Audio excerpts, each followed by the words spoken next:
on 105.9 FM and streaming worldwide on the WMAL app. O'Connor and Company.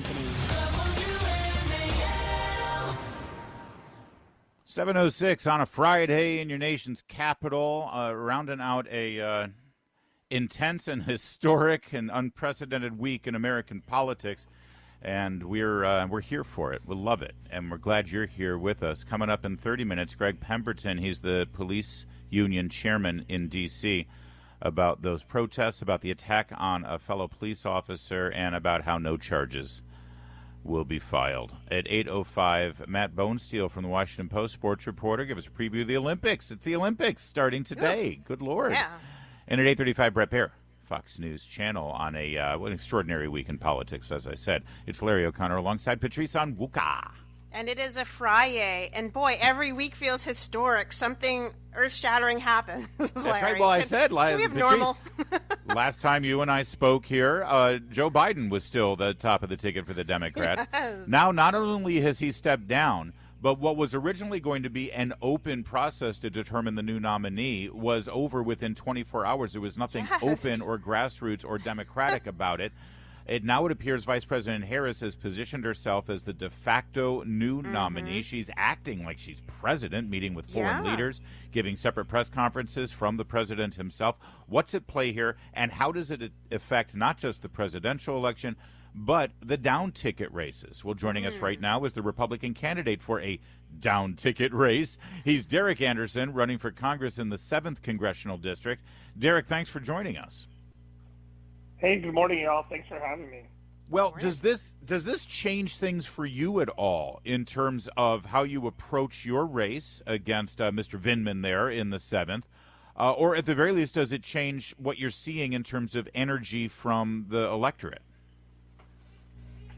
Well, Larry, one of the things that I think a lot of folks are forgetting is that Vice President Kamala Harris, was in fact the vice president during President Biden's failed 3.5 years, right? Yeah. There's a lot of talk, and you see the news. And by the way, you guys are absolutely right. It hasn't been a crazy week in politics. It's been a crazy couple of weeks in the news cycle, needless to say. But, right now, if you look at it, Vice President Harris, right now, she looks like she's going to be the presumptive nominee for the Democrat Party. And at the end of the day, she also has to still answer for all the failed policies as the vice president of the United States with Joe Biden. Whether it's the fact that our border is completely porous and we've seen millions upon millions of illegal immigrants come in to the United States and affect us here in the 7th Congressional District, right? I think we talked briefly about a month or so ago, Larry, when we saw 2 illegal immigrants of Jordanian descent posing as Amazon drivers attempting to come to the front gate of Marine Corps Base Quantico right here in the 7th Congressional District, right? She has to answer for why we see the flow of fentanyl killing people across the United States, across the Commonwealth. She has to answer for those.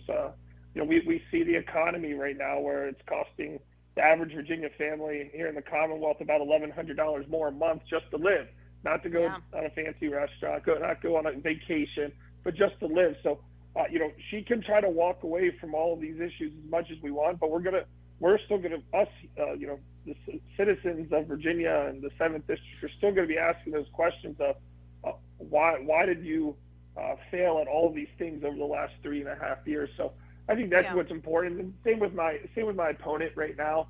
My opponent, Mr. Vindman, he doesn't really talk much about anything. So he's tied to President Biden and Vice President Kamala Harris and all of their failed policies. So I don't think it affects us too much because, they were the president and vice president for 3.5 years.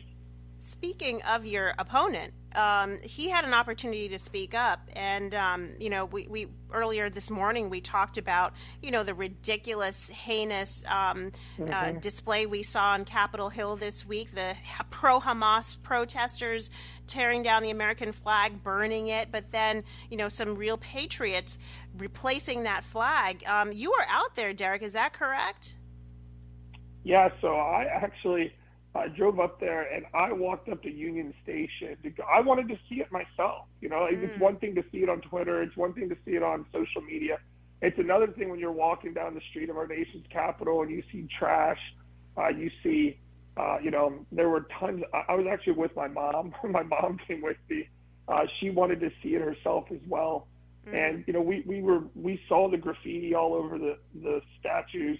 I walked up right as some of the folks from the Republican caucus were hoisting the flags up. Wow. We walked up right as they were doing it.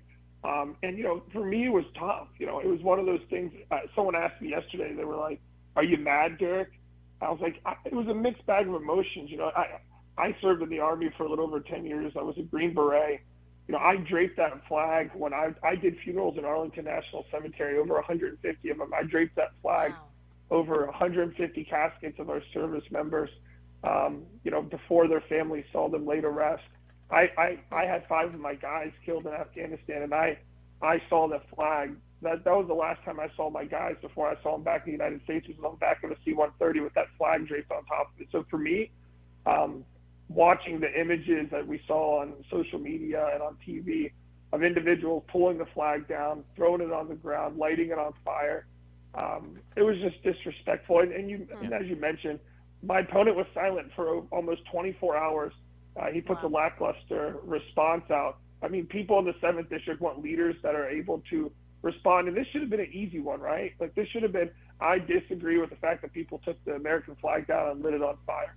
I don't understand why that was such a big deal for him to come out and respond to. But again, and as a conservative, as someone who agrees and holds the First Amendment in the highest light, just because you have the right to do something doesn't necessarily make it right. I think that's what we're missing as a country right now.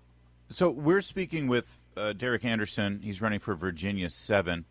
And he's running against Eugene Vindman, and he's tried to make the impeachment of Donald Trump the centerpiece, because people hear the name Vindman and they think, oh, Trump, Ukraine, impeachment, and that's it. Eugene Vindman is running against Donald Trump, but it's important to actually, he's also trying to say that he's got these huge foreign policy credentials. So I'm searching his social media platform, and I'm trying in vain to find any statement about Prime Minister Netanyahu's speech, and whether he would have even shown up to the speech, or whether he would have joined Kamala Harris and the other squad members in a boycott. And I see nothing here where he's supposed to be a foreign policy expert. So let me ask you, first of all, I'm assuming, Derrick Anderson, since you were there to decry the Palestinian protesters, that you would have absolutely been there to represent your district at the speech. But also, what is your position on the way forward for the state of Israel and the existential fight they're in against Hamas?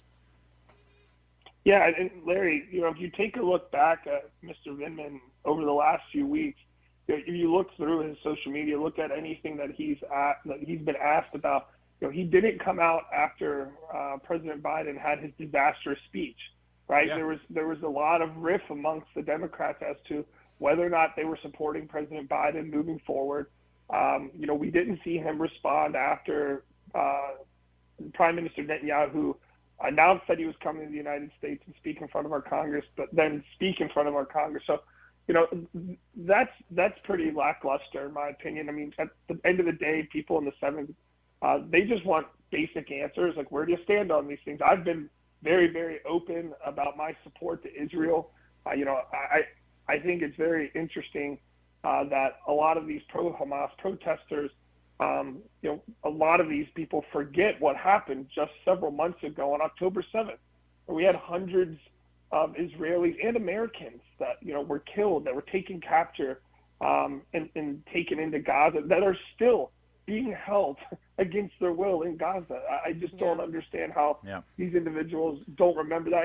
And we didn't see Mr. Vindman say much about, if I don't believe anything, about the protests that were happening on our college campuses across the country as well. So, again, these, in my opinion, are pretty easy.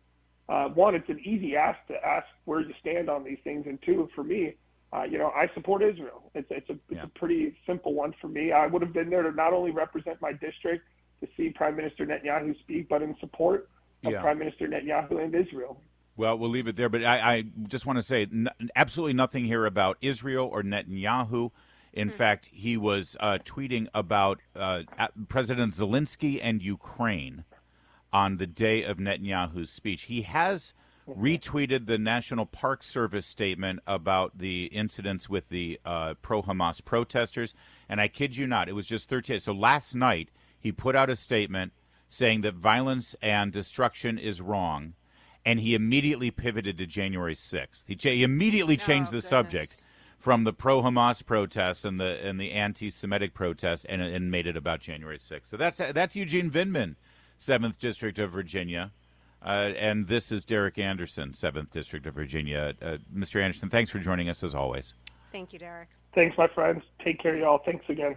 It's 7:17. We got to get straight to Jamie Whitten.